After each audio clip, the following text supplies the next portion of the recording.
Oke. Ya, 2. Shalom. Bahagia dong? Ya, bahagia dong. Balik lagi teman-teman, kembali lagi di channel Desmaria Lumbantaruan. Yeay. Minggu lalu saya nggak sendiri, hari ini juga saya nggak sendiri ya. Saya bersama kakak yang cantik di sebelah saya ini, sahabat juga saya. Hari ini saya bersama Esther Yeni Hutasoid. Kita mau bahas apa hari ini? Sebelum kita mau bahas apa, kita perkenalan diri dulu deh sama Kak Yeni. Yuk, Kak Yeni boleh diperkenalkan dirinya? Hai guys, mungkin tadi di awal udah dikenalkan, nama saya Esther Yeni Hutasoid. Apalagi ya, keseharian saya seperti biasa, saya bekerja di salah satu perusahaan swasta. Terus apalagi nih pertanyaan? Selain Kak Yeni kerja di perusahaan, apalagi nih kegiatan Kak Yeni setelah kerja, atau ada apalagi nih di setelah ini? Menyibukkan diri dengan sesuatu yang positif kali ya? Ya boleh. Nah, mungkin ada yang mau tahu nih Kak Yeni sekarang nih udah punya pasangan atau sedang? Oh, pasangan. Pasangan apa nih? Pasangan bertukar pikiran ada dong? Ada dong ya, pasangan diskusi. Pasangan diskusi. Oke teman-teman, seperti yang udah kita berdua sharing nih di story IG-nya kita bakalan jawab Q&A teman-teman yang udah ditanya di story IG kita. Jadi kami bakal jawab pertanyaan sebisanya kami, bukan kami karena kami berdua sekolah Alkitab maupun sekolah teologi ya, tidak, tapi kami mencoba menjawab pertanyaan teman-teman karena kami mengalami atau mungkin karena kami merasa ya itu yang bisa kami bagikan ke teman-teman, because sharing is caring ya.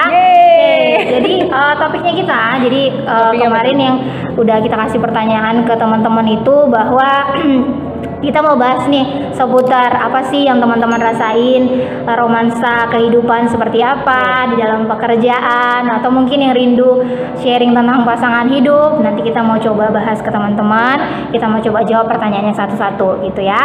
Jadi ada ada hampir 100 pertanyaan Kak ini. Kaget nggak? Kaget. Ya nggak mungkin sebanyak itu. Nggak mungkin ya. Walaupun sebanyak itu kita bikin part 2, 3 dan selanjutnya. Oke? Kalau pada mau komen di bawah nanti. Jadi kita buat part 2, part 3 ya nggak Kak? Oh iya, sekalian kita mau ini jangan lupa follow IG-nya kita berdua ya. Saya Desma_Filter, Kak Yeni Esther Yeni, I-nya double. I-nya double gitu ya. Ya, berarti teman-teman, jadi kita mau jawab pertanyaan satu-satu. Nanti bakalan nih, mana tahu ada yang merasa ini pertanyaannya coba jelek nyampe nggak ke hatinya, karena namanya kita rahasia ini gitu. Karena ada beberapa yang bilang nggak usah pakai kasih tahu namanya kan. Ya pasti dong, kita nggak usah kasih namanya. Oke Kak Yeni, kita mau mulai jawab pertanyaannya. Pertanyaan pertama ya kan, pertanyaan pertama ini sepertinya cukup mendalam ya. Mendalam ini ya. Pertanyaannya yang pertama adalah, apa yang seharusnya kita lakukan ketika kita merasa di titik paling rendah Kak? Ayo, menurut Kak Yeni deh dulu, apa sih perasaan atau apa yang harusnya kita lakukan ketika kita merasa berada di titik paling rendah? Kalau ngomongin titik paling rendah, pasti semua manusia, semua makhluk hidup ya, yang punya akal pasti pernah mengalami titik rendah. Kalau saya pribadi ditanya, gimana sih cara tips and triknya ketika masalah atau badai itu datang? Saya sebagai orang percaya sih cuma satu, bersyukur. Apapun itu ya bersyukur, jalani. Kalau kita terlalu nangisi atau terlalu memikirkan banget, ya itu nggak akan ada habis-habisnya gitu. Tapi namanya sebagai manusia, pasti kita juga kan punya pikiran, kayak kalau ada masalah itu pasti memikirkan terus sepanjang hari. Tapi kadang untuk mengalihkan itu kayak saya sendiri yang ngelakuin hal positif gitu, kayak misalnya nongkrong sama teman, atau baca Alkitab, dengerin lagu worship, atau kayak pergi keluar deh. Ibaratnya itu kita harus pintar sih mengkotak-kotakkan masalah kita. Mana sih masalah yang harus kita pikirkan, mana sih masalah yang benar-benar nggak usah kita pikirkan. Yang penting bersyukur, jalani, teruslah bersuka cita. Ya, benar ya. Jadi kalau menurut Kak Yeni tadi, kata Kak Yeni bersyukur, terus itu jalanin dan tetap suka cita. Nah, kalau menurut saya sendiri, ketika kita berada di titik paling rendah, artinya Tuhan mau mengangkat kita suatu derajat lebih tinggi lagi. Kenapa? Karena artinya Tuhan mau coba nih, ketika saya kasih kamu cobaan yang di luar dari yang kamu pikirin, kira-kira kamu tetap setia nggak sama perkara yang saya kasih gitu. Jadi ketika Tuhan kasih kita di titik paling rendah, kita nggak boleh kayak kayak seperti apa ya, Bersungut-sungut gitu. bersungut-sungut atau seperti mencoba-coba berkata-kata, Tuhan ini gimana sih gitu, aku sudah doa, aku sudah usaha, tapi kenapa aku masih berada di titik seperti ini gitu.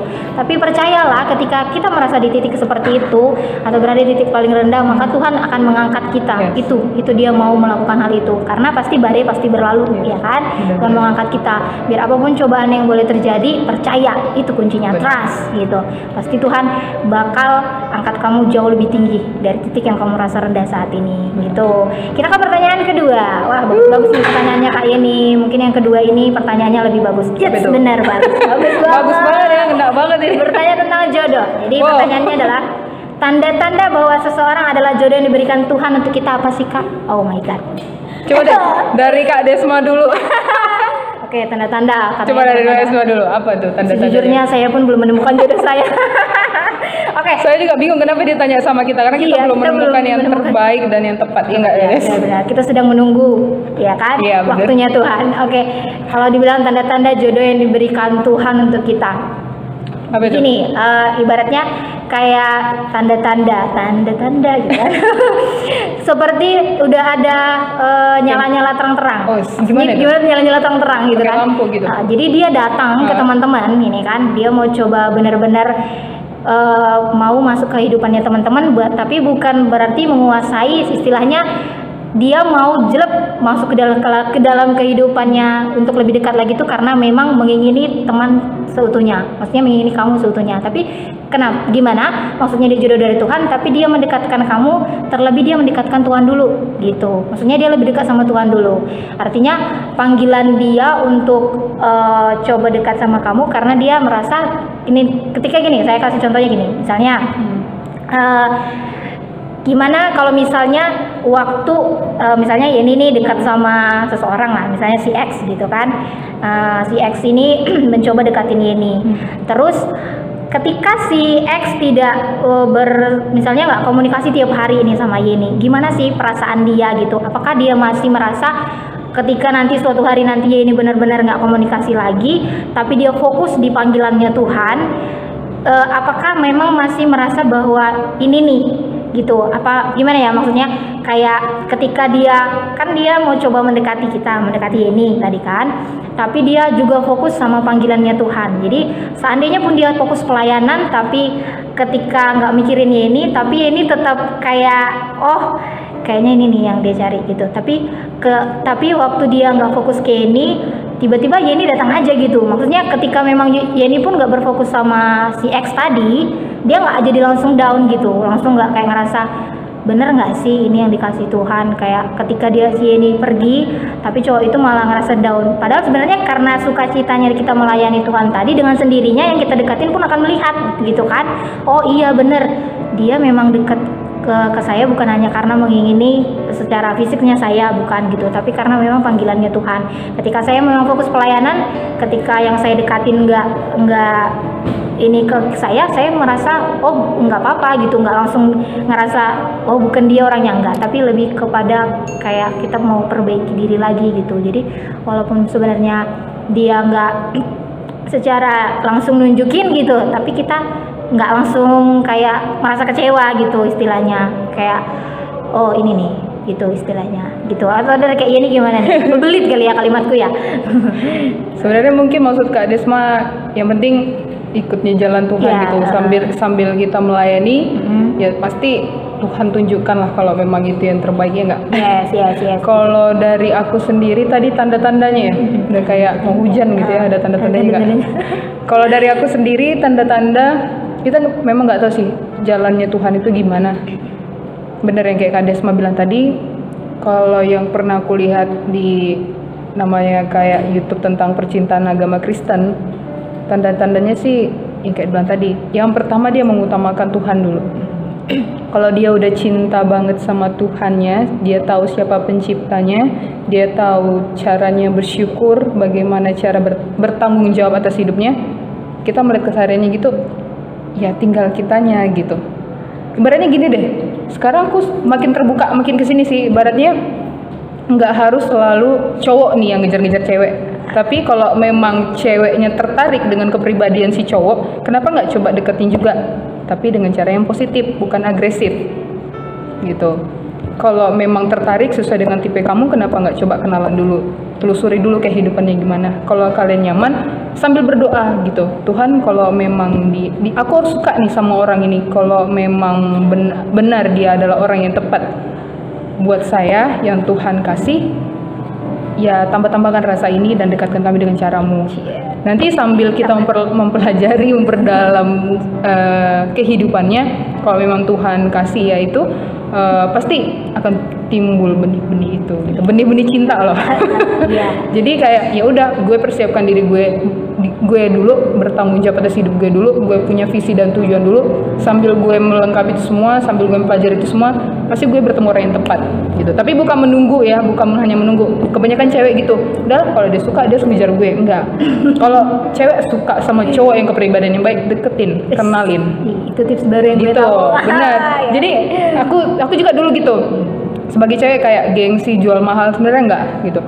Deketin aja cowoknya, aja kenalan, tapi jangan dengan cara agresif atau negatif. Kalau cewek yang mengenal isi firman Tuhan pasti tahu caranya gimana. Penting positif dan tunjukkan kalau kamu berharga. Oke. Jadi yang saya ingat, tambahkan rasa, jangan dibagi-bagi. Oh, iya. Gitu rasa ya. apa? Rasa masaku? Rasaku pada dia gitu ya. Oke. Yang pertanyaan selanjutnya, gimana sih tips bertahan jadi single dan menunggu jodoh dari Tuhan? Dari tadi kita ngomongin jodoh. Ngomongin jodoh. Tips bertahan jadi single dan menunggu jodoh dari Tuhan. Tips bertahan jadi single. Sejujurnya saya nggak mau bertahan jadi single sih.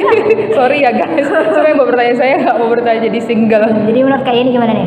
Tips bertahan jadi single dan menunggu jodoh dari Tuhan. Sebenarnya tadi yang kita bahas berdua itu udah termasuk tipsnya sih. Iya. Jadi memperbaiki diri dulu, sembari kita memperbaiki diri, pasti Tuhan dekatkan sama orang yang baik juga. Yes. Ibaratnya gini, kita punya Tuhan, kita punya Bapa, kita ini anaknya, kita merasa Tuhan itu adalah Bapa kita. Kalau kita minta sama Tuhan, Tuhan nggak mungkin kasih kita jodoh yang salah. Sama kalau kita punya orang tua, kalau kita minta sesuatu, pasti orang tua lihat dulu, ini baik nggak buat anak aku. Kalau baik pasti dikasih, tapi kalau nggak baik pasti Tuhan nggak kasih.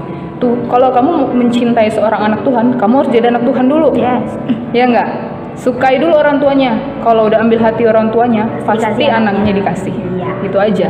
Bener Mau tahu apa isi hatinya tuh, baca firman, ikutin komunitas. Yes. Itu aja triknya. Jadi benar ya, yang dikatain kali ini tuh tadi sudah melengkapi banget. Tips bertahan jadi single. Mungkin yang bertanya ini Kak Ian mau fokus dia memperbaiki dirinya dulu. Oh, oke.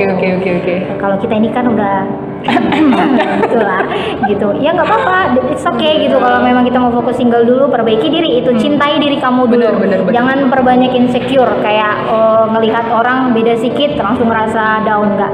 Ya kalau memang kita mau bertahan dari single dan nunggu jodoh dari Tuhan, ya udah fokus tadi kayak kata Kak Yeni tadi, perbaiki diri kita dulu gitu ya.